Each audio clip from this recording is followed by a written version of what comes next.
Do you like the moniker of Scream Queen? Yeah, why not? Scream Queen is great. I'll take it.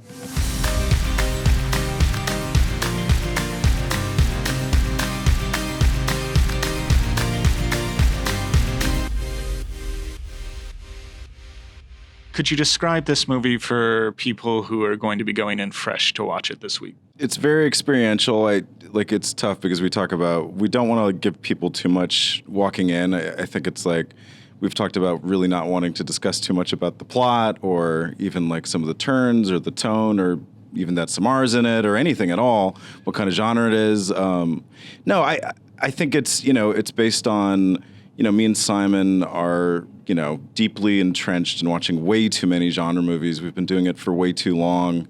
And I think it's sort of a end result of kind of like striking yourself almost insane by just overwatching tons of international cinema across the board and, deep cut weird movies, like movies that maybe we saw that weren't even translated and just enjoying, the visual experience and, just trying to make something that feels like kind of impossible. Like, how did it happen? People watch it in a way where they're like you get that early energy when you first like got an old like Laserdisc or like VHS copy of something from like Japan that doesn't have subtitles, and you're just like, I don't know what the heck is going on, but I love watching it, and that's why genre is so fun, because like you don't completely have to understand. To tie into that, Samara, this movie, without giving too much away, is almost like a silent movie. There's not a lot of dialogue. So as an actor, is embracing the silent cinema of it, is it exciting to do or terrifying or what? Yeah, I mean, that was the biggest reason I signed on to it, was this challenge, this terrifying challenge of how do you carry a story using just your body and face. So at first it was really scary, and then I realized, wait, this is actually incredibly freeing, because you can just feel it and the camera hopefully will pick up on it. It was really hard to prep for.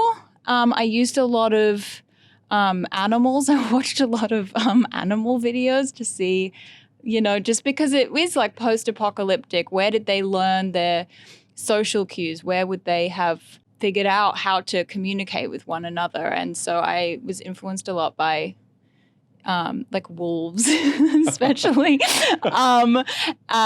And yeah, like we spent weeks rehearsing and figuring out a kind of language, but and paring it down almost. Yeah, and paring it down. And then an obstacle I ran into was, how do you portray fear in different ways? Because I was nervous that watching a woman just scared the whole time is miserable. Not that interesting, but figuring out an arc where what does, terror look like in different shades? Yeah, I felt like, I think sometimes when you watch too many genre movies, there's just like a few modes that sometimes you feel like, well, this is a scary scene, the character's scared. Right. And I think like, Samara really pushed, in good ways of going like, yeah, I know that there's a monster about to eat me, but like if I'm just doing the exact same thing every time, there's like no range. And, these set pieces are where you find character in terms of the nuance, in terms of how she deals with these situations. And like some moments it should be scary, but she just like laughs because it's completely insane and so fucked up that she's just like, oh yeah, I'm dead. And it brought a lot of character to it. It begins with the words, "This is in the days of post-Rapture," and I'm going, is this bleaker than Mad Max? Sure. I mean, I think so. Like, there's definitely people seem a little more depressed than in Mad Max. Yeah, we're bleaker than Mad Max. We can put that on the poster. I think it's more cheerful than Mad Max. I don't know. It's so subjective. So obviously you're pulling from the Book of Revelations, and I think there were some other quotes from throughout the Bible in there, and I'm curious if you were just going through Scripture and going, well, that sounds very screwed up.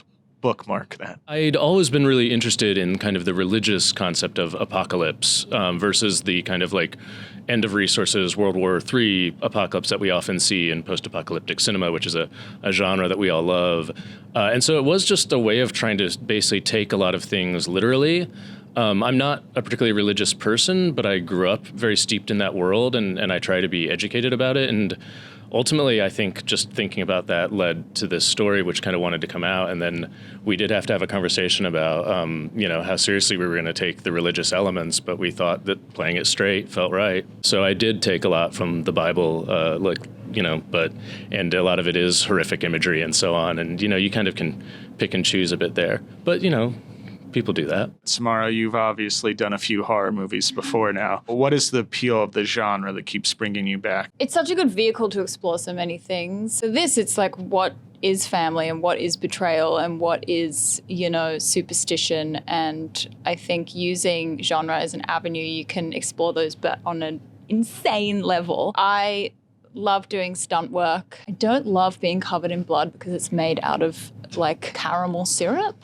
And it's so sticky. I guess I can't stay away from it. Do you like the moniker of Scream Queen? Yeah, why not? Scream Queen is great. I'll take it. You're talking about the gore in this movie. I was surprised how much this movie pushes the limits in certain great. Me and Simon can both speak to it. So I've been a fan of Simon's writing, for 20 years, and I feel like his scripts are always sometimes more gruesome than sometimes the movies end up being, because, filming practical special effects is a nightmare. It takes forever. It often falls apart. But I just really was like, I really want this stuff to come through. Like, we really have to have some of his brutal violence come across, because I think it's such a huge part of the storytelling of this genre, and especially this kind of weird mutant sub weird genre, whatever this is.